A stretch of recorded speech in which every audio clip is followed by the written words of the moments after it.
kubor baman kesngi awalam shipi da jingïalang news.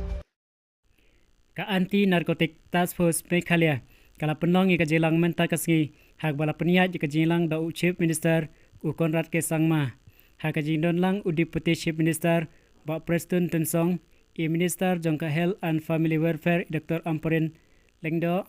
e minister jongka education u Rakam Sangma e minister jongka social welfare ba Paul Lengdo ba e DGP ka Meghalaya ikong Aida Shisha Dongrang.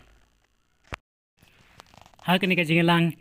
kilay tay ba ya kilay tali ki benta ki bdeban kbe ki bakan thop ya ka law enforcement ka police department bat ka reduction lani ka jing pinduna ya ka jingma jo udrok da ka health department bat ka jing pet jing perman hak ka imlang salang da ka social welfare department hak ni ka jingïalang kilay tay ba halor ka jing job jong ka anti narcotic force hak ka bay le tay ro kawalong kabdon kam banwat ya kilat jingerap na ki department kum kalu ka health ka education bat ka social welfare department haba ai ka jingin tho na kaliang jo konrat sangma ulong bakar kom trikam bapura kalong kabdon kam baka anti narcotic task force kalong kabdon kam bakan syong ban pej bnya bat ban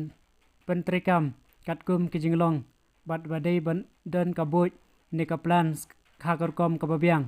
ka jingkmi jong ka anti-PF ka de belong ka pokongsan bat kala belong ka jing persyang bat ban penan kam ningkong ban le ki ki basuk ka bala belong ka bajob bat ban penan kam ya ka bor ha ki jaka ki bajur ba ki drok apo jong ka state ulong shu badan kam ka jing trelang ban sumar ki belangop ho drok bat ban pej ya ki nong di drok ban ai ka ji ka ya ki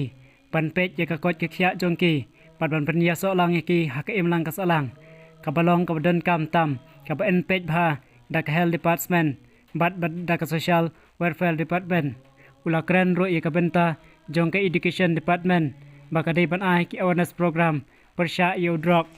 khado ki hak ni ka jinglang ki le kren ro bandon ki jakates ka jing pen khoj bat ki jaka ajing sumar ne ki rehabilitation center bat kumjuru ban khanglat ya ka jing supply jong udrok hapo jong ka state Banyo iki kubor baman kesngi subha ban subscribe ka channel jingïalang news. Kumle shibu